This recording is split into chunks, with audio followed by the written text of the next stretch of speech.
모두 합장하시기 바랍니다. 행복 시작 불행 끝, 성공 시작 실패 끝. 신신문에 오신 것을 환영합니다. 아미타불.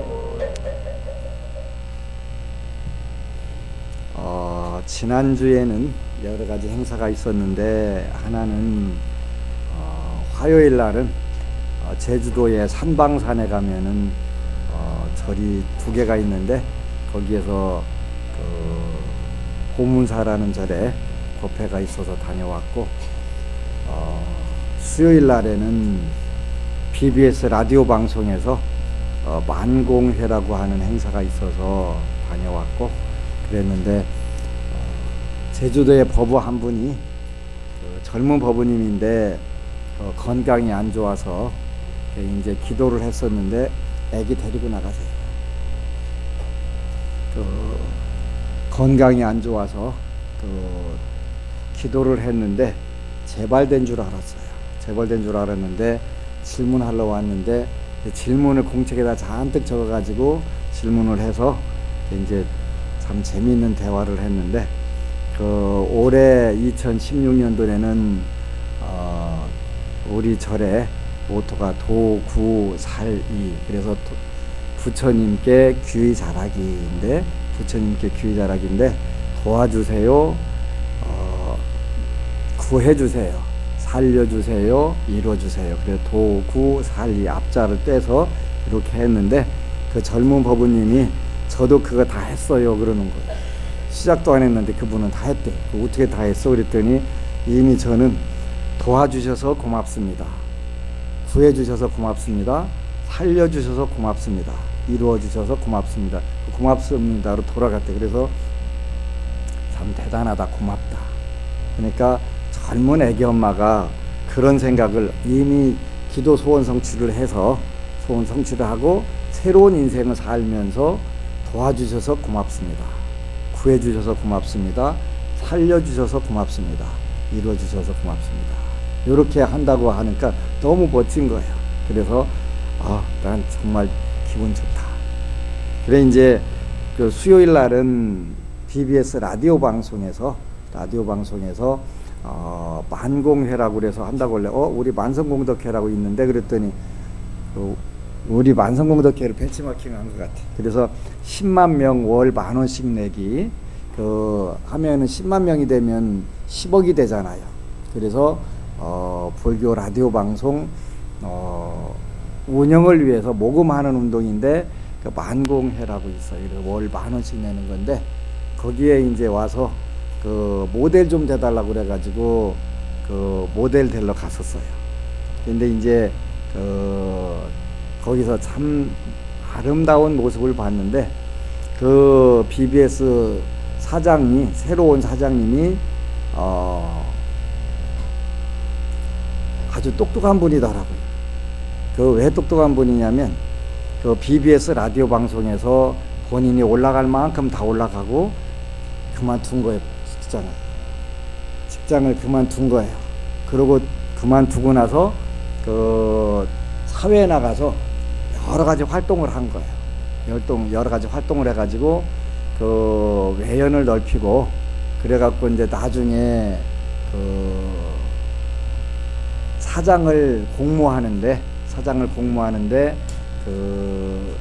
거기에 사장으로 오신 거예요. 똑같이 동기들이 거기 직장에 다 있어요. 있는데 이분은 본인이 보도국장 마치고 더 이상 올라갈 게 없다라고 생각을 하고, 나중에 사장 될 건데 아직 나이가 안 되니까 안 될 것이고, 그러니까 과감하게 변화를 선택을 한 거예요. 근데 우리가 변화를 선택하기가 쉽지 않아요. 변화와 실패를 두려워하지 않고, 실패할 수도 있고 그냥 잘 지키고 있으면 철밥통이니까 평생 지킬 수 있는 밥통인데, 그거를 과감하게 때려치고 새로운 변화를 선택을 해가지고 사회에 나가서 언론재단 이사장도 하고 또 학위도 받았고 교수도 하고 이렇게 빨리 이렇게 해가지고 온 거예요. 멋지다. 그렇지, 변화와 실패를 두려워하면 더 큰 성취는 못 이룬다 하는 생각이 들어서, 똑똑한 친구가 하나 왔네. 그래서 이제 대화를 하는데 정말 이런 사람이 그 BBS 라디오 방송의 그 사장으로 오면 BBS 방송 앞으로 잘 되겠다 하는 생각이 들어요.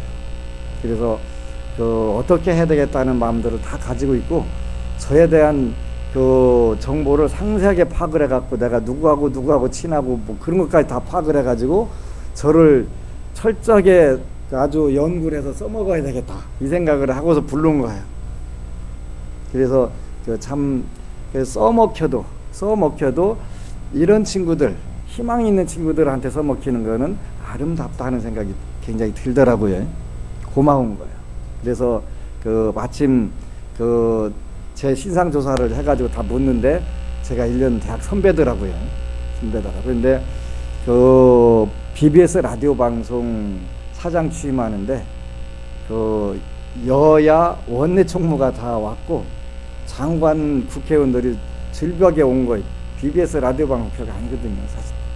근데도 그 개인의 역량에 따라 가지고 오자마자 10만 명 ARS 월 10,000원 후원해.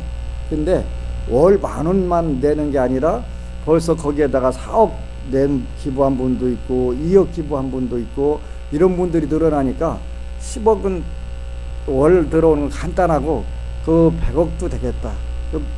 몇 년 전부터 한 10년 전부터 그거 해라 내가 했는데 전부 너 뭘 하냐고서 이런 반구도 콧방귀도 안 꼈는데 10년 후에 사장이 하나 와서 딱 그걸 하는 거예요. 이제는 이 방송도 살아나겠다 하는 생각이 들더라고요. 그래서 여러분들이 기도하면서 안 되면 어쩌나 돼야 되는데 이런 생각 빼고 안 되면 안 될 만한 이유가 있고 더 좋은 거 주시려고 하는 거기 때문에 신경 쓸 필요 없다. 근데 그분은 불심도 깊은 분이 변화와 실패를 두려워하지 않고 더 훨씬, 마침 또 어제 국방부 인사과장을 지낸 우리 권도한 장군께서 이런 분 아는데 그래서 보도 딱 찍어보더니 이분이라는 거예요. 근데 국방부 합창단도 와서 했다는 거예요. 그렇게 넓게 인맥을 형성을 해가면서 합창단도 가서 노래도 부르고 이래 해가면서, 그러니까 BBS 라디오 방송 사장 취임식에 여야 원내 총무가 뜨고 국회의원들이 수두룩하게 뜨고 데리고 나가라고 그랬잖아요.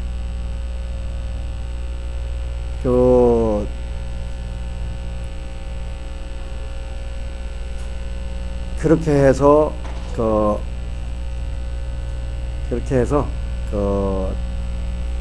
새로운 도전들 이런 부분들이 데리고 나가.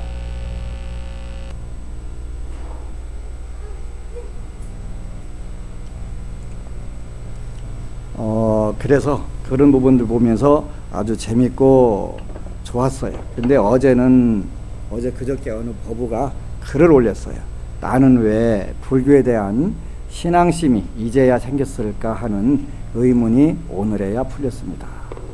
나는 왜 불교에 대한 신앙심이 이제야 생겼을까 하는 의문이 오늘에야 풀렸습니다. 저는 불교대학도 열심히 다니고 기도도 하고 봉사도 하고 조계종 포교사 시험도 합격하고 나름대로 불교 신자라고 생각하며 살았습니다. 그러나 법안 스님의 법문을 불교 TV로 듣기 전에 한 기도는 불교는 기복 종교가 아니라는 스님들의 말씀이 생각 깊숙이 있어서인지 신앙심이 부족해서인지 하나도 이루어지지 않았습니다. 조계종 소위경전 금강경을 1년 동안 매달려 공부하고 제가 느낀 점은 부처님이 설하신 뜻은 조금 알겠지만 나는 금강경에서 부처님이 설한 보살은 너무 어려워서 될 수가 없구나 하는 생각과 부처님은 중생이 현실에서 왜 이렇게 실천하기 어려운 것을 말씀하셨을까 하는 의문, 그래서 불교는 이상적인 종교라고 하는 건가 하는 의문과 함께 공허함, 회의가 들어서 기도 끈도 놓고 살았습니다. 그러던 중 생활이 너무 어려워져 법안 스님의 법문을 듣고 새벽 지장경 기도를 긴가민가 하면서 마지막으로 한번 해보자는 심정으로 시작했습니다. 기도 시작 3일이 지나자 저 자신이 달라지기 시작했습니다. 첫 번째, 화가 나지 않고 마음이 편안해지며 걱정이 사라졌습니다. 그때는 몰랐는데 그것이 부처님의 불가사의한 위실력의 값이었습니다. 스님 법문도 열심히 들었습니다. 어제 오늘 신의 행증 강의 5회 6회를 듣고 또 듣고 저는 약간의 혼란이 왔습니다. 그리고 오늘에야 알았습니다. 절에 열심히 다니고 불교 공부를 해도 왜 믿음이 생기지 않고 기도가 왜 이루어지지 않았는지 그 이유를 알아냈습니다. 제가 한 불교 공부는 현실 생활과 동떨어진 그냥 단순한 책 속에나 있는 이론이었습니다. 그리고 가치관이 제대로 정립되지 않은 중학교 도덕 시간에 접한 종교 이야기. 그때 도덕 선생님이 말한 불교는 종교성이 기독교보다 약하다는 말과 종교라고 하기에는 부족함이 많다는 말, 부처님은 신이 아니다라는 말이 30년 넘게 저의 의식 속에 잠재하고 있었습니다. 그래서 불교 공부를 하고 기도를 나름대로 해도 부처님에 대한 가장 중요한 신앙심이 생기지 않았습니다. 아, 이제야 답을 찾았구나. 다행이다. 이제라도 알아서. 부처님은 중생들에게 조금이라도 더 복과 안락을 주시려 하시는데 이런 잘못된 가르침이 저를 가로막았다고 생각하니 저 같은 뭘 모르는 비천한 중생은 약간 억울하기도 했습니다. 하지만 법안 스님의 법문과 기도 방법에 따라하니 다시 희망이 생기고 부처님의 불가사의한 위실력을 현실 생활에서 매일매일 느끼고 있습니다. 그리고 저의 생각이 넓어짐을 알 수 있어 지혜가 조금씩 생깁니다. 저의 생각이 넓어짐을 알 수 있어 기쁘면서 불면증도 사라지고 차분해지고 걱정이 없어지고 자신감이 생깁니다. 법안 스님의 말씀대로 하니 하나하나 다 되고 있습니다. 스님의 져서 걱정 말고 기도하라가 제 현실이 되고 있습니다. 이제 부처님 법을 제대로 믿고 의지할 수 있어 감사드리고 행복합니다. 부처님께 감사드리고 법안 스님께 감사드립니다. 이런 글이에요. 박수 쳐주세요.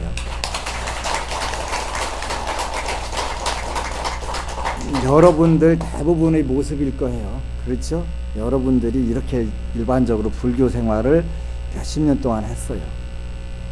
이 법원님도 불교대학도 열심히 다니고 기도도 하고 봉사도 하고 조계종 포교사 시험도 합격하고 나름대로 불교 신자라고 생각하며 살았습니다.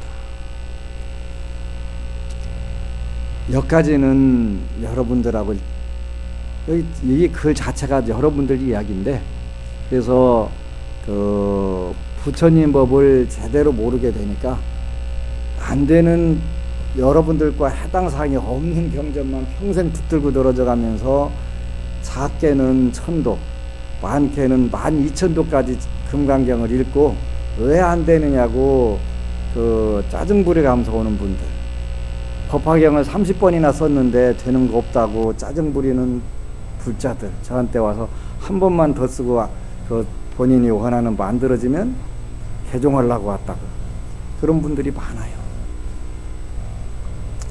그 제일 안타까운 것은 불교를 체계적으로 공부하지 않았다는 것이 일단은 제일 안타까운 것인데 체계적으로 안 했다는 것은 기본이 안 돼 있다 그런 뜻이에요. 기본. 불교를 왜 믿는지도 모르고 반야신경부터 해가지고 그냥 있는 것이 없는 것이고 없는 것이 있는 것인 줄 알고 착각을 하고 살기 때문에 오늘날 불교가 총체적으로 그 요 법우님처럼 혼란이 온 거예요.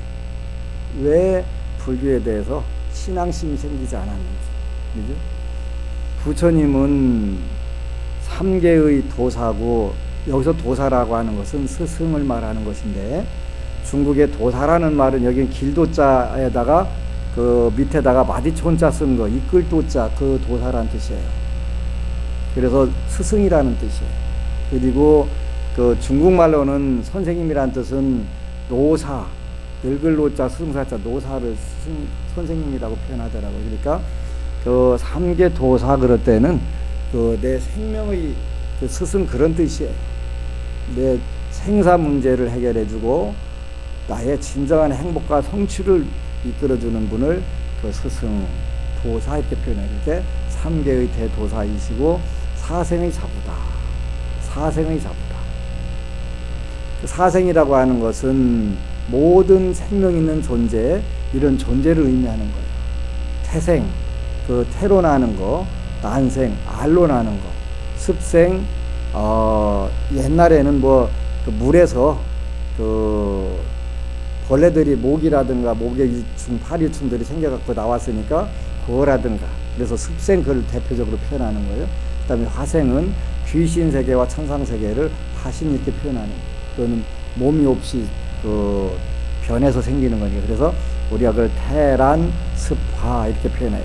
그걸 사생 그렇게 표현하지.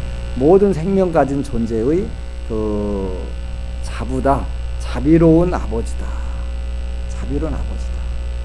어제 우리 서울의 어느 거사님이 부처님께 뭐 몇 개 놨냐 달라고 하게 그 누가 묻더라는 거예요.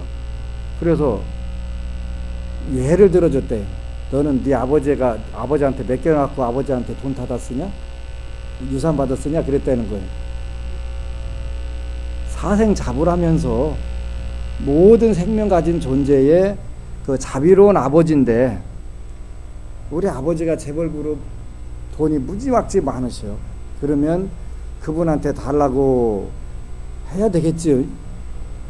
그런데 그 부자 아버지한테도 갈 때 뭘 좀 사가는 게 좋을까요? 그냥 맨입으로 가는 게 좋을까요? 사가는 게 좋은 거예요. 그러죠? 한 15년, 20년 전쯤에 우리 대전의 명거사님이 택시 운전하는데 어떤 젊은이가 시부시부해 가면서 씩씩거리 가면서 차를 타고 어디를 가자고 그러는 거예요. 그 어찌 그렇게 시부시부해 가면서 씩씩거리 가면서 가냐고 그랬더니, 우리 할아버지 노인네가 말이야, 노인탱이가 나 그 아파트 사라고 돈 대준다고 하더니 나 장손이라고 돈을 안 대줘갖고 내가 열받아갖고 지금 가서 엎어놓으려고 한다고 그러더라는 거예요. 그래요? 그래서 그래가지고 잘 우리 그 거사님이 말씀해 준 거예요. 할아버지는 뭐 좋아하시는데? 뭐 막걸리 좋아하시지. 그런 반찬은 뭐 좋아하시는데? 돼지고기 이렇게 그 고추장에다가 잘 이렇게 볶아드리면 그거 하고서 막걸리 한 잔 참 좋아하시지. 그러면 젊은이 할아버지가 좋아하는 거를 사가지 가서 그 할아버지 이렇게 어차피 할아버지가 돈 주려고 한 거예요. 안 주려고 한 게 아닌데 조금 틀어진 거예요. 틀어진 거니까 어떻게 가서 그거 좀 잘 준비해가지고 가가지고 이렇게 한 잔 드시라고 드시지요 하고서 딱 들어가면서, 할아버지 나 이렇게 집 사기는 샀는데 돈 좀 필요한데 어떡할까 하면은, 너 갑자기 이렇게 싸가지가 좋아졌니? 하고서 이제 딱 주실 거 아니에요? 그거를 가르쳐 준 거예요. 그래가지고 가다가 그 정육점에 쓰고 그 슈퍼마켓에 서갖고 술하고 고기하고 사고 집 앞에다 내려주니까 기사님 고마워요. 그래서 10,000원짜리 하나 쑥 더 빼주는 거, 그지? 다 좋은 길이잖아요. 다 좋은 길. 다 좋은 길. 그 부처님 전에 가서 왜 공양 올리냐 그러길래, 우리 아버지가 재벌이라도 우리 아버지 재벌 근데 좋아하시는 거 있어. 그럼 그거 갖다 주면 기분이 좋아갖고 풀어져서 대화하기가 편하잖아요. 그지? 대화. 당태종 임금님이 중국 천지가 다 당신 것인데 그래도 그 대신들이 자기 올 때 선물 가져오면 그렇게 좋다고 그러셨다는 거예요. 중국 천자가 뭐 다 자기 건데 그래도 그 밑에 대신들이 올 때 뭐 사가지고 오면 그렇게 기분이 좋다는 거. 다 지금 자기가 제일 좋은 것만 다 가지고 있으면서도 그게 사람이니까, 그러니까 이 설명을 해줘가면서 몇 개 놔서 달라고 하는 게 아니라, 우리 그 자비로운 부처님 아버지가 그 복덕과 지혜를 다 가지고 있어서 달라고 하는 대로 무한대로 주실 수 있는 분인데, 내가 달라고 그래도 늘 염치가 있지. 그래도 그냥 막걸리 한 병에다가 그 큰 돈 들어가는 것도 아니네, 그지? 그 돼지고기 한 것만 사다 그냥 잘 삶아갖고 그 드시라고 하면서, 할아버지 나 이번 집 샀는데 마음에 들어. 그렇게 한번 오시고 이렇게 하시라고 가서 잘 얘기하면 왜 안 주시겠어요, 그지? 씩씩하자가 엎어놓으면 뭐 할겨? 가서 엎어놓으면 뭐 할겨, 그지? 주집은 뭐 할겨? 그러니까 그래서 부처님께 가서 공양 올리고 부처님의 복덕과 지혜를 받아가지고 현실에서 행복과 성취를 잘하고 살라고 하는 거예요. 그러니까 그 지혜에 뭐 더 이상 할 필요가 없잖아요. 근데 우리는 이런 부처님을 불가사의하신 복덕과 지혜를 갖추신 그런 부처님을 안 믿고 누구를 믿냐는 거지. 부처님은 신이 아니다. 부처님 신이 아니세요. 틀림없이 부처님 신이 아니에요. 그렇게 그 성경에 읽어보면 나는 질투의 신이고 그 칼을 줄러 왔다 그렇게 표현하셨는데, 거기 성경 읽어보면, 구약성 읽어보면은 굉장히 질투심이 많아요. 그죠, 신이. 근데 그 우리가 불교에서는 오개, 여기서는 개는 멍멍하는 개, 그런 개자예요. 오개, 덮개라는 거예요. 덮을 개자 개인데 오개라고 그래서 삼독과 오개에 그 뭐가 들어가냐면 그 교만, 질투가 들어가요. 그런 마음이 있는 사람보다 없는 사람이, 있는 분보다 없는 분이 훨씬 더 높다는 거예요. 나는 질투와 시기의 신이다? 그럼 잘못된 거예요. 그분은 아직 진정으로 삼독 오개를 벗어나 번뇌를 못 벗어난 분이라는 뜻이에요. 그래서 티베트에서 나온 대원만 전행 강의에 보면은 그 자제신이라고 자제천이라 하더라도 그러한 탐욕과 분노와 어리석음과 교만과 그 의심을 갖고 있다면 그는 그 진정으로 성인이 될 수 없다. 그래서 우리가 그 하늘 세계 중에서 육욕천, 지장경에 나오는 육욕천은 바로 그 신들도 탐욕과 분노하잖아요. 분노하는 신, 질투하는 신이 됐단 말이에요. 그래서 그런 신보다 탐심과 분노와 어리석음이 없는 분이 훨씬 더 높다. 그리고 부처님은 삼계의 대도사다라고 하는 것은 우리 모든 신들, 자제천, 대자제천 할 것 없이 전부 다 욕계 색계에서 머무는 신들인데, 부처님은 그 욕계와 색계, 무색계까지 다 뛰어넘으신 분이다. 그렇기 때문에 우리가 삼계의 대도사다. 신적인 정도가 아니라, 그래서 많은 104위나 되는 신들이 부처님의 상을 모시고, 불상을 모시고 사시는 거예요. 여기 화엄성중이라고 해서 104위 분들이, 이 신들. 물론 저분들은 전부 다 보살 화신들이에요. 보살 화신들이기 때문에 부처님 법을 지키고 부처님을 지키겠다고 원을 세워서 부처님이 능력이 없어 지키는 게 아니라 저분들이 복을 지을 수 있는 기회를 드린 거예요. 복을 지어서 어제 우리가 태백산 산신 기도를 갔어요. 237명이 갔어요. 237명이 갔는데 태백산 산신님 전에 왜 가요? 그런데 태백산 산신님도 부처님 법을 보호하겠다고, 부처님 법을 믿고 따르는 중생들에게 소원 성취를 주시겠다고 원을 세웠기 때문에 저희가 이제 그 지역의 사령관께 가는 거예요. 그지? 그 지역 사령관. 그 지역적 사령관이 굉장히 높아요. 제가 늘 얘기하잖아요. 안심팔리, 우리 절이 있는 데가 안심팔리인데 우리 동네 이장님이 나한테 최고 고마운 분이라고. 내가 뭔 일 생기면 그분이 와서 하수구 막힌 것도 뚫어주고 뭐도 해주고 다 하는데, 한때 대통령은 내 선배, 돈산시장도 선배, 충청남도 도지사 하는데 후배. 근데 나하고는 아무 필요 없더라니까. 나 여기 하수구 고장나도 뭐 대통령도 안 오고 도지사도 안 오고 시장도 안 와. 근데 누구는 오냐면 우리 동네 이장님은 오셔가지고 필요한 거 해주세요. 그러니까 그분들이 누구냐면 태백산 사시님도 그렇고 신장님들이 되시는 거예요. 그래서 이분들께 잘 보이는 거예요. 제일 가까이에서 우리를 보호해 주시기 때문에. 그래서 우리가 기도를, 산신기도, 지성기도 그래서 하는 거예요. 그래서 이런 부분들을 우리가 잘 알고 하게 되면 정말 좋은 거예요. 그래서 기도를 할 때는 어느 법우님이 오늘 참 좋은 질문을 하셨어요. 간절하다는 뜻이 뭐냐? 간절하게 기도를 한다는 뜻이. 이제 지난주 일요일 날도 서울에서 어느 거사님이 지장기도에 대해서 전반적으로 한번 2시간에 걸쳐서 정리를 해달라고 그래서 이번에 이제 돌아오는 목요일에 27회, 28회 신의 행증 하는데, 일단은 중간에 요 기도에 대한, 그리고 지장 기도에 대한 정리를 해드려야 되겠다, 해달라고 너무 간절하게 이야기를 해서. 근데 본인이 지장 기도를 총명하기로 본인도 한머리 하셨다는데 지장경이 안 외워진대. 읽을 때마다 내가 이런 구절 읽었나? 이런 구절 있었나? 이 생각이 자꾸 들고, 제가 잘못된 걸까요? 그 질문하시는 거 굉장히 심각하게 생각을 했더라고요. 안 잘못됐다고. 지극히 정상이라고. 그리고 왜 이렇게 잡념이 많이 생기냐고. 그것도 아주 지극히 정상이라고. 그런데 본인들은 정상이라는 생각이 안 든다는 거예요. 딱 기도하려면 정신통일돼갖고 텅 비고 마음이 싹 잡념이 가셔야 되는 거지. 어떻게 그렇게 잡념이 무지막지하게 치성하게 그렇게 드냐.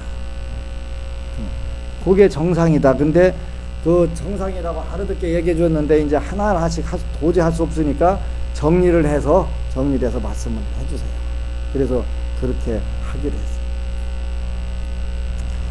우리가 간절하게 기도한다는 뜻은 부처님 전에 눈물을 흘려가면서 인상을 써가면서 다 살려주시오, 죽여주시오 이렇게 하는 것을 간절하게 하는 게 아니고, 그렇게 하는 게 아니고, 내가 정확하게 정해진 시간에 정확한 기도를 하는 것이 간절하게 한 거다, 그런 뜻입니다. 안 되면 어쩌지요, 돼야 되는데 큰일 납니다, 저 간절합니다, 이렇게 하는 게 간절하다는 뜻이 아니에요. 잘 이해를 하셔야 돼요. 그지?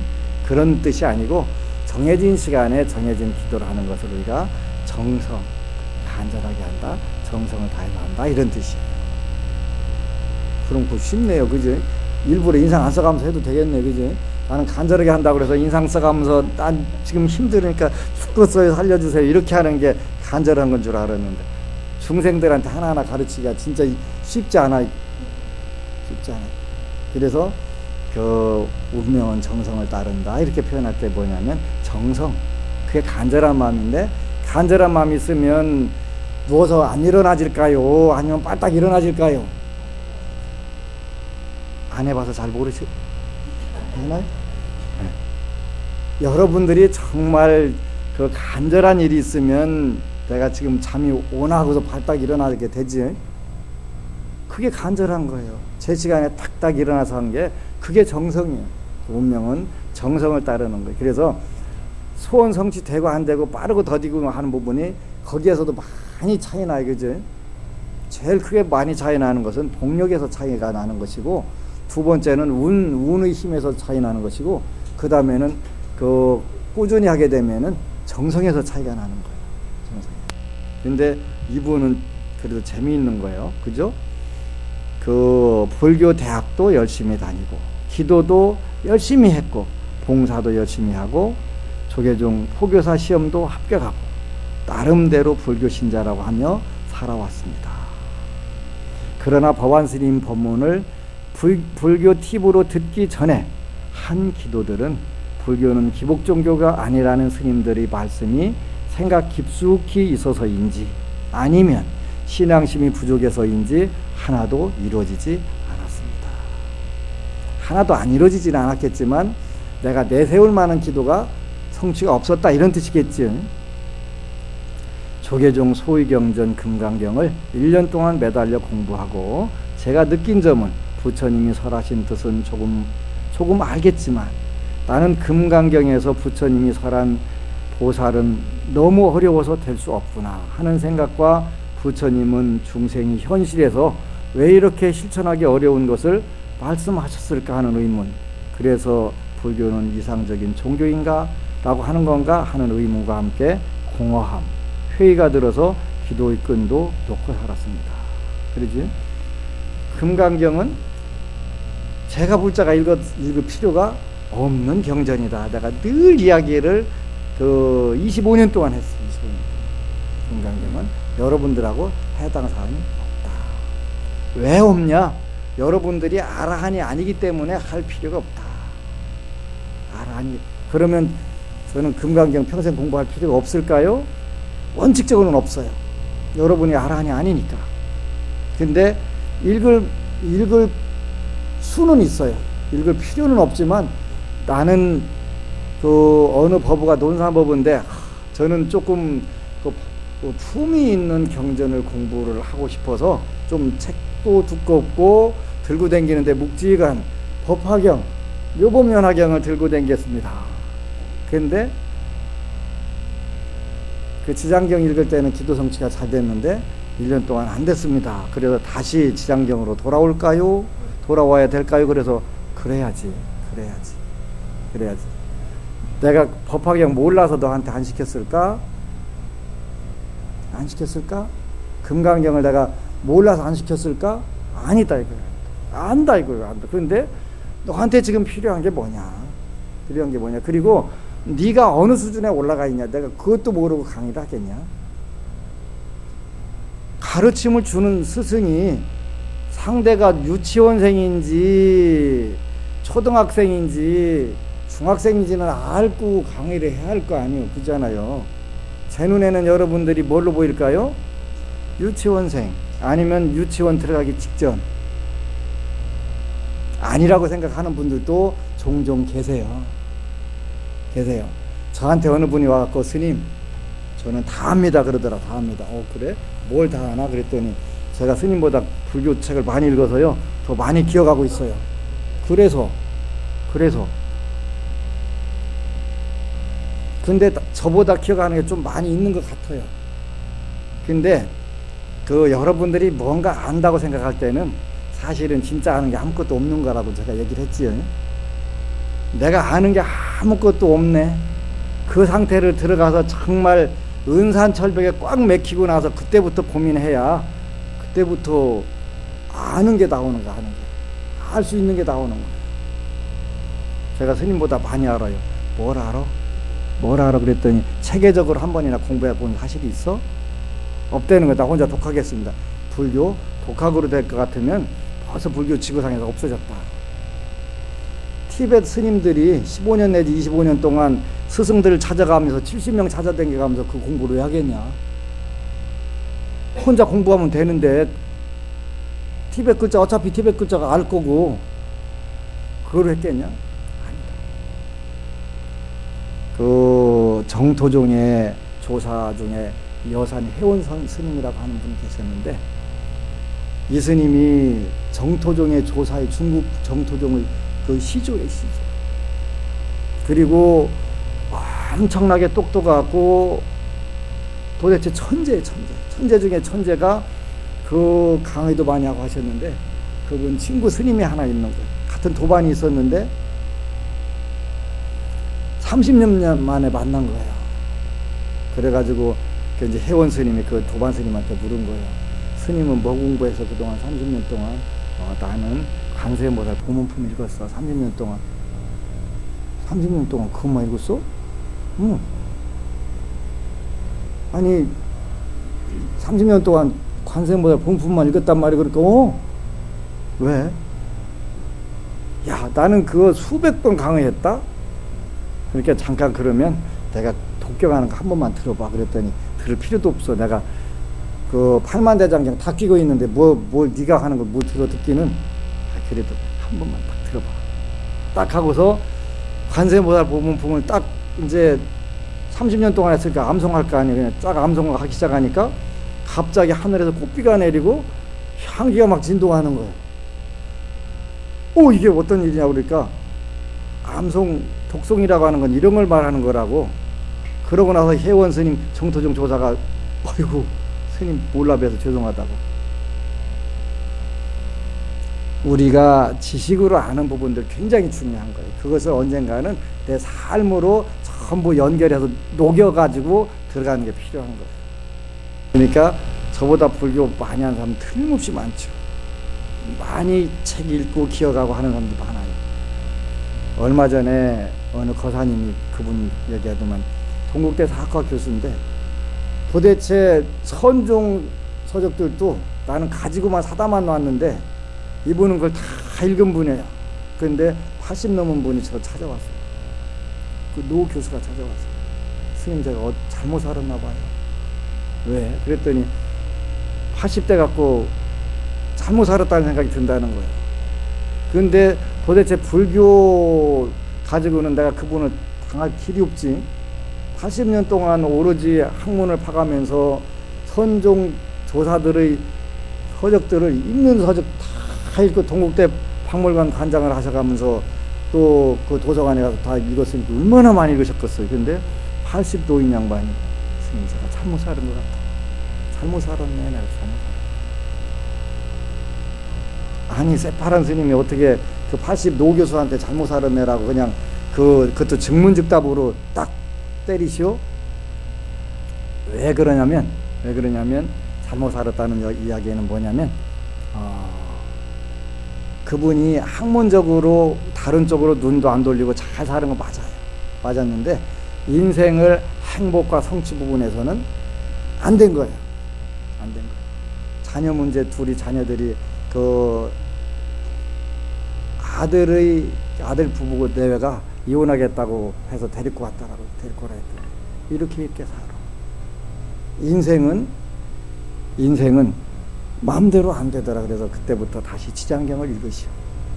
당신 지장경 읽어. 내가 볼 때는 그거 지장경 읽기가 쉽진 않겠지만 읽어야 돼. 그래야 인생이 무엇인지 정확하게 제대로 한번 고민하고 가야지.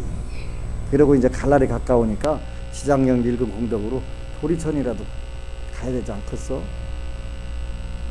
생사 문제 해결해야 되지 않겠어? 그래서 그 조계종 소위경전 금강경을 1년 동안 매달려 내가 아는 사람 중에는 만이천독 읽었는데 최고 많이 읽은 사람이 만이천독. 만독 읽은 분은 그 하루에 13시간씩 3년간 읽으니까 만독되더래. 아무것도 안 하고 하루에 13시간씩 3년간 읽으니까 만독되더래. 그런데 한독 읽을 때마다 왼수가 하나씩 더 늘어나더라는 거야. 나중에는 왼수가 늘어나더라는 거야. 그러면 그 금강경은 독송경전이 아니고 독송만 해도 복이 늘어난다고 하니까 다른 건 아무것도 안 하고 뜻은 생각도 안 하고 그냥 그것만 녹음해 갖고 돌려버리지. 테이프로 돌리면 더 빠른데 그놈은 뭘 13시간씩 읽고 앉아있는 거지. 개념을 파괴해 갖고 내가 뭘 말씀하시려고 하는지를 알아서 내가 이걸 해봐야 되겠다 이래야 되는데 그건 안 하고 수지 독송 그러니까 갖고만 댕겨도 복을 받는 분들이 있어요. 갖고만 댕겨도. 저도 지장경 그냥 갖고만 댕겨 그럼 복 받아. 그렇게 하는 경우가 있어요. 이분은 읽을 시간도 없고 현재 동력이 없어가지고 아무것도 할 수 없어. 그럼 어떻게라도 해? 가지고 지니고라도 댕기면 복을 받아요. 근데 이것저것 다 되는 상황에서 나는 다 갇혀 있지만 내가 좀 그냥 지니고만 다닐 테니까 부처님 알아서 발복 좀 놔주시오. 그러라는 뜻이 아니, 그지? 그 사람이 도저히 어떤 상황에서 할 수가 없을 때 그걸 했을 때 그때 복이 되는 것이지. 나는 여유도 있고 아는 것도 많고 뭐 다 한데 그냥 그러더라도 내가 좀 한가하게 여유 있게 살 테니까 부처님 대신 당신이 금강경 좀 읽으시고 그냥 성취는 내가 할 수 있도록 해주시오. 이렇게 하라는 뜻이 아니에요. 근데 만독을 읽고 나니까 왼수가 더, 전에는 아버지만 왼수였는데 이번에는 언니도 왼수, 엄마도 왼수로 다 바뀌더라는 거예요. 만독 읽은 분이 와서 나한테 한 얘기. 그럼 그 뒤에 이제 지장경 읽었더니 그 다음부터는 성취가 되는 거예요. 폭력은 쌓여 있으니까 성취가 잘 되겠지. 그래서 여러분들은 수다원과에도 수다원 향도 못 들어가 있는데 무슨 아라하니 그 보살도로 돌아가는 걸 할 필요가 없지. 없단 말이에요. 그러니까 아주 처음부터 그냥 이 지지고 볶는 데서 들어와 있으니까 이렇게 살아. 그게 지장보살이에요, 지장보살. 그래서 지장경을 읽고 나니까 이렇게 했던 분이 그러던 중 생활이 너무 어려워져서, 때로는 어려워지는 것도 괜찮아요. 안 어려워지면 발심을 안 하거든. 인연을 안 맺거든. 근데 죽었으니까 어떻게 해야 돼? 매달려야 되겠다. 이 생각이 들은 거예요. 그죠? 법안 스님의 법문을 듣고 새벽 지장경 기도를 긴가 민가 하면서, 그지? 긴가 민가 하면서 마지막으로 한번 해보자는 심정으로 시작했습니다. 기도 시작 3일이 지나자 저 자신이 달라지기 시작했습니다. 어제 어느 법우님이 묻더라고요.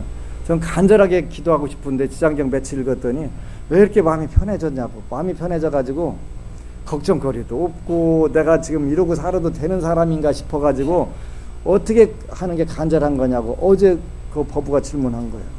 그게 바로 간절하다는 것은 정해진 시간에 정해진 기도를 하는 것이 간절하다는 뜻이다. 그걸 우리가 정성이라고 표현한다. 그래서 긴가 민가 하는 상황에서 기도를 한 거겠지. 기도 시작 3일이 지나자 저 자신이 달라지기 시작했습니다. 첫 번째, 화가 나지 않고 마음이 편안해지며 걱정이 사라졌습니다. 이렇다고 해서 정성심이 줄어들거나 간절한 기도가 아니라는 뜻은 절대 아니에요. 그죠? 그때는 이제 여러분들이 더 정확하게 3시 10분에 일어나기로 했으면 3시 10분에 일어나서 여러분들 목표를 향해서 차곡차곡 가다 보면 이제 30대 초반 법우님이 도와주셔서 고맙습니다. 구해주셔서 고맙습니다. 살려주셔서 고맙습니다. 이루어주셔서 고맙습니다. 이제 고맙습니다로 돌아가게 되면 인생이 새로운 면이 열려버려요. 거기까지 가기가 쉽지 않아요. 그분은 정신신경적으로 육체적으로 굉장한 고통을 받아가면서 기도를 하고서 기도를 하다 보니까 그 고맙습니다 소리가 어느 순간부터 저절로 나옵니다. 저절로 나오게 되지. 그리고 저절로 나오면서부터 이제 인생이 달라지는 거예요. 그 법우님이 질문을 몇 가지 했는데 그 중에서 스님 제가 금생에 대통령 될 수 있을까요? 그건 안 돼. 그건 안 돼. 왜 안 되냐면 일단은 대통령이 될 것 같았으면 그런 쪽에 가서 태어났어야 돼. 그런 업을 가지고 태어났어야 돼. 늦은 건 아니야. 늦은 건 아닌데 내가 볼 때는 그래. 너는 대통령 되는 게 중요한 게 아니라 이 부처님 공부를 해가지고 주위 사람들을 많이 살리는 공부를 해야 돼. 네가 그걸 체험을 했잖아. 그지? 체험을 했잖아. 두 번째 질문은 3살짜리 애기가 내 맘대로 안 되는데요. 그 3살짜리가 조숙했던 것 같아. 엄마 말 안 듣고 지 맘대로 한다고요. 그래도 좋은 방법이 있다. 어떻게? 애기를 위해서 기도를 해주는 거. AS 누가 낳냐? 내가 꼭 자녀 문제 물으면 뭐라고 물어요? 누가 낳았어? 내가 그래 하지. 누가 낳냐고. 정확하게 쉽게 말하면 작업 한 날 한 시에 의해 가지고 탁태가 되는 거예요. 그걸 오은육기에서는 두 가지 체질을 따지는데 임신되는 순간, 탁태되는 순간 그거를 가지고 체질을 따지는 법이 있어요. 그러니까 둘이 작업하는 순간에 딱 들어와 갖고 모든 게 결정되는 거예요. 모든 게. 그 사람의 체질이 그래서 그걸 오은육기라고 하는 의료 방법이 있어요. 둘이 작업해서 왜 하필이면 그 시간에 만들어 갖고 16살부터 20살까지 공부 안 하게 만들어 놨고서 그냥 한 해 한 해 하고서 지지고 먹고 사는겨. 그지? 이것 때문에 이제 앞으로 태교에 대해서도 미리 교육을 시켜야 되겠더라고. 여러분들은 공부 안 해갖고 이제 태교에 마침 우리 서울에 불자 한 분이 태교에 대해서 책을 다 써놓고 있다는 거예요. 그래서 빨리 그러면 지장경 기도해 보니까 태교에 대한 해답은 여기 다 들어있는데 요걸 해갖고 잘 이제 교사로 평생을 지내신 분인데 잘 됐다. 그럼 그 책 빨리 펴내라. 그래서 이제 여기 할머니들이야 애기 낳을 일이 없으니까 그건 꽝이고 끝이고 할머니들 손자 낳는 방법을 가르쳐 줘야지. 손자 낳는 방법.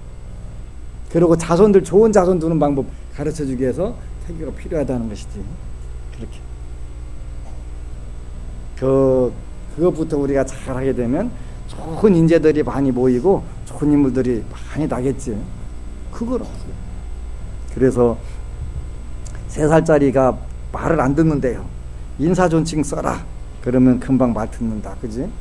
거기에 또 주문 하나 만들어갖고 인사존칭 하면 되지. 무슨 뜻인지 잘 모르면 인정받고 사랑받고 존경받고 칭찬받는 우리 자녀가 되기를. 빠르면 3일이면 되고 아무리 늦어도 30년 안 걸리지요. 대부분 3일이면 되게 돼 있는데 조금 작업을 워낙 형편없게 만들어 놨으면 조금 더 걸리는 수도 있어요. 그럼 좀 더 걸리면 작업을 내가 조금 더 잘했어야 되는데 하는 생각 하시면 되겠지. 그래서 기도 시작한 지 3일이 지나자 저 자신이 달라지기 시작했습니다. 첫 번째, 화가 나지 않고 마음이 편안해지며 걱정이 사라졌습니다. 요 상태부터 만드는 게 제일 중요한 거예요. 이게 나와야 거기서부터 이제 막 급격히 수직 상승하는 거예요. 이 마음 상태. 아직도 마음 졸여가면서 안 되면 어쩌나 돼야 되는데 안 되기만 해봐라 씨 이렇게 계속 벨르고 앉아 있으면 그게 더디는 거예요. 더디는 거예요. 그래서 이분은 이제 그동안 봉사활동도 하고 기도했던 공덕들이 이게 빨리 왔던 거예요. 첫 번째, 화가 나지 않고 마음이 편안해지며 걱정이 사라졌습니다. 그때는 몰랐었는데 그것이 부처님의 불가사의한 위실력의 값이었습니다. 스님 법무도 열심히 들었습니다. 어제 오늘 신의 행증 강의 5, 6회 듣고 또 듣고 저는 약간의 혼란이 왔습니다. 그러지 3계 도사 사생자보라는 뜻을 모르면 신도 아닌 부처님이 어떻게 도와줄까? 그런 걱정할 필요 없어요. 그죠? 신이 여러분들을 위해서 도와줄 수 있는 부분보다 인간이 도와줄 수 있는 부분이 훨씬 커요. 그지? 신에게 빌어도 결국은 인간을 통해서 여러분들 일이 이루어져야 되는 거잖아요. 그잖아요. 여러분들 신 돼서 그쪽 가갖고 일 보는 거 아니잖아요. 걱정할 필요 하나도 없어요. 그래서 그 드라마 보다 어제 1편 보니까 그 아시타 선인이 인도 당시에 그 당시 최고의 선인 그 도사님이 그 위대한 영혼 우주의 아버지가 오신다 그렇게 표현하대요. 위대한 영혼 우주의 아버지 누구예요? 석가세존이에요. 붓다가 오신다. 3000년 전에 인도 못 사는 나라에 왕자로 태어난 게 아니라 그 당시 지구상에서 최고 잘 사는 나라 최고 그 강대국에서 태어나가지고 그야말로 복덕과 지혜를 다 갖추고 태어났잖아요. 그분 제자 중에 첫 번째 그 붓다의 제자 중에 첫 번째 깨달은 분이 누구예요? 교진녀라고 하는 분이에요. 한자 말은 교진녀고 인도 말로는 콘다냐라고 하는 분이에요. 콘다냐가 그분이에요. 시타르타 태자 태어나고서 인도 전역의 최고 도사들 중에서 7명을 뽑아다가 그 석가모니 부처님 시타르타의 그 골상부터 전부 다 보고 이름 지을 때 그때 최연소로 천재로 참석했던 분이 누구냐면 콘다냐예요. 최연소 천재. 그래서 그 당시 인도의 최고 그 젊은 중에서 최고 그 인재였기 때문에 시타르타의 교사가 됐던 거예요. 그 수도다나 대왕이 그 콘다냐한테 뭐라고 하잖아요. 전사로 길러달라니까 그 명상수행가로 길러준다 한다고 하니까 콘다냐가 뭐라고 표현해요? 8살에 배달을 다 외우는 사람한테 뭘 더 가르치고 내가 말고 할 게 있냐. 아니다. 배운다고 수행자가 되고 배운다고 전사가 되는 거냐. 아니다. 그렇게 콘다냐라고 하는 천재, 인도 당시 그 당시 젊은 최고 천재한테 그 시타르타가 교육을 받고 부처님이 깨달은 법을 최고 먼저 깨달은 게 그 천재가 깨달으신 거예요. 그지? 그 전에 7분들은 다 돌아가셨고 남은 게 그 콘다냐가 남아서 그래서 콘다냐는 아냐타 콘다냐라고 이름이 나중에 바뀌어요. 그런데 우리나라 또는 알았구나 교진요. 네가 드디어 깨달았구나 교진요. 그게 아나타 교전이 이렇게 된 거예요. 아시타 선인이 그랬잖아요. 결국은 수행자가 될 거다라고 그래서 수도나 대왕이 그렇게 별의별 짓 다 했는데 어떻게 돼요? 결국은 수행자가 되니까 나중에 그 라울이 아빠 따라간다고 하니까 그래 따라가라. 수도나 대왕이 따라가라고. 내가 그렇게 그 명상 수행자 안 되게 별의별 짓 다 해도 결국은 된 거 보니까 그냥 따라가라 미리 따라가 그래갖고 포기를 하시잖아요. 그러니까 그때 아시타 선인이 그 위대한 영혼 우주의 아버지가 오신다. 그래갖고 어디로 오셨다 그 제자가 물으니까 카필라 성에 오셨다. 첫 편에 그거 나오잖아요. 그지? 그런 분이에요. 부처님은 가난한 나라에 태어난 분도 아니고 그 당시 지구에서 가장 강대국에 뛰어난 곳에 문명이 발달된 곳에 좋은 집안에 태어나셨던 분이에요. 그래서 복덕과 재를 다 갖췄다 이렇게 표현합니다. 그런 분의 가르침을 우리가 하고 있는 거예요. 그래서 우리가 그 중국에 가니까 절강성 송이라는 데 가니까 그 중국의 명필 중에 왕회지라고 하는 분 계신데, 그분이 송나라 때 머물렀던 난정이라는 곳에 있더라고요. 거기 갔는데 그 왕의지 가문이 역대로 명필 가문이었더만요. 근데 이제 쭉 그 가계도를 그 써놨는데, 그 명필 가문이 끝날 때쯤 되니까 거기다가 석시들이 2명이 나타났더라고요. 그 출가한 스님들이. 근데 중국에서는 출가하면 자기 본래 성을 안 들어 붙이고 그 석가모니 석자를 붙이는 거예요.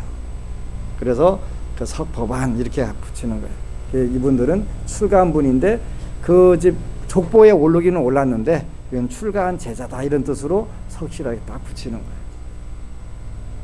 불자라고 하는 뜻은 왕자와 공주라는 뜻이에요. 석가모니 부처님이 그 3계 대도사 사생자부 왕족이셨고, 그래서 중국의 역대 황제들도 전부 부처님을 무시했던 분이 없어요. 절을 다 파괴하고 했다 하더라도 그 부처님이 계신 그 집 대웅전이잖아요. 대웅전은 황궁의 그 기와하고 똑같이 다 이렇게 쓸 수 있고, 우리 조선도 마찬가지. 그 숭유 억불 정책을 한 속에서도 그 유일하게 왕궁 빼놓고 둥그런 그 기둥을 쓸 수 있는 곳 어디? 대웅전. 절대 양반들은 어떤 경우에도 둥그런 기둥을 못 써요. 그죠?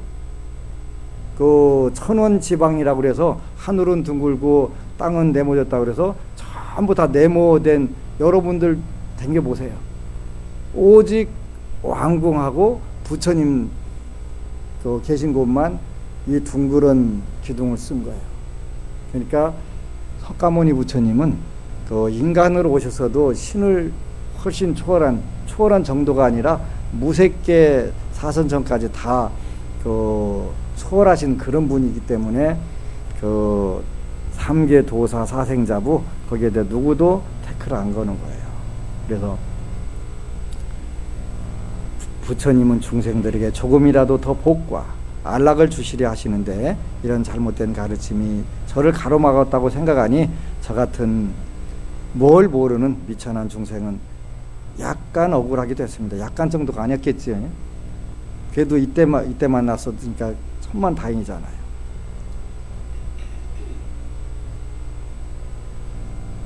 법안 스님의 법문과 기도 방법을 따라 하니 다시 희망이 생기고 부처님의 불가사의한 위실력을 현실 생활에서 매일매일 느끼고 있습니다. 그리고 저의 생각이 넓어짐을 알 수 있어 기쁘면서 불면증도 사라지고 차분해지고 걱정이 없어지고 자신감이 생깁니다. 이러면 된 거예요. 여기서부터 이제 하는 대로 또 이루어질 거니까. 그러지? 이렇게 하는 게 불교 잘하는 거예요.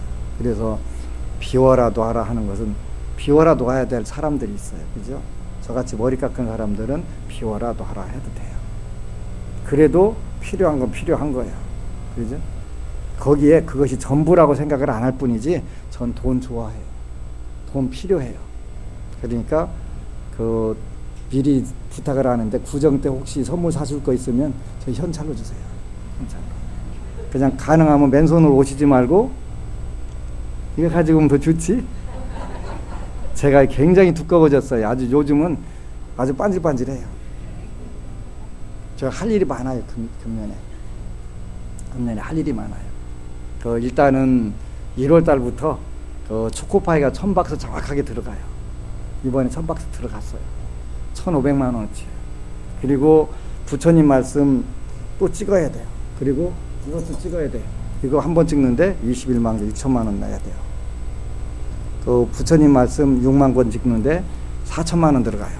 그러면 얼마 들어가요? 2월 달까지 들어가야 될 게 1억이에요. 그러니까 그 내시면 돼. 여러분들 주시면 저 절대 거절 안 해요. 거절할 게 따로 있지. 제가 왜 거절하겠어요. 그지? 필요해요.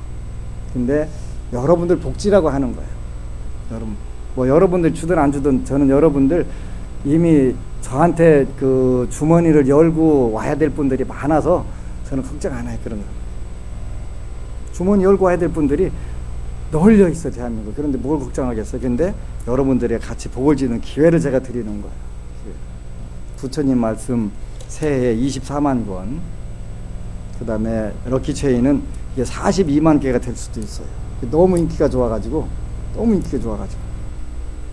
그 기장에 사는 어느 법우님은 그 연말 연시에 우리 집으로 칼국수 먹으러 오는 사람들은 럭키체인 주겠다고 붙였는데 너무 많이 와갖고 이거 다 못 준 거예요. 왜 준다고 하고 안 줬냐고 난리가 났었대요.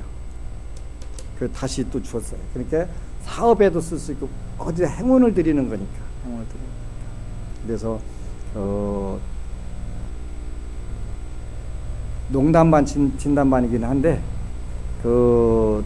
하여간 저는 실물을 그 음식이라든가 이런 거 사다 주면 일단 내가 다 못 먹으니까 아까운 부분도 있고, 근데 돈으로 주면 그건 내가 온전히 제가 다 쓸 수 있거든요.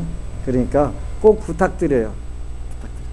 그래서 저한테 안 주셔도 되고 갖다 넣으시면 그걸로 갖다가 잘해서 올해 그 군부대하고 교도소에 예산이 5억으로 짜 있어요.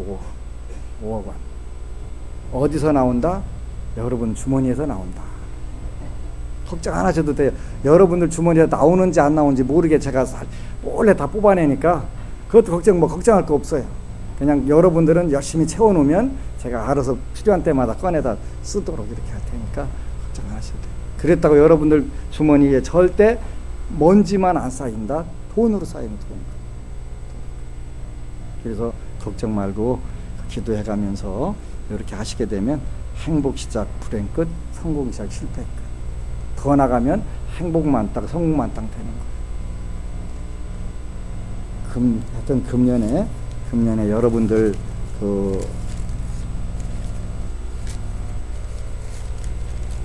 부처님께는 이렇게 하는 것이다. 그래서 이거 빼놓고는 생각할 필요가 없다. 그지? 이렇게 하다가 여러분들이 감사합니다로 돌리면 된다. 감사합니다 돌아가는 건 시간 문제니까 아무 걱정할 필요 없겠지요. 아시겠지요? 아미타불. 그리고 여러분 사랑합니다.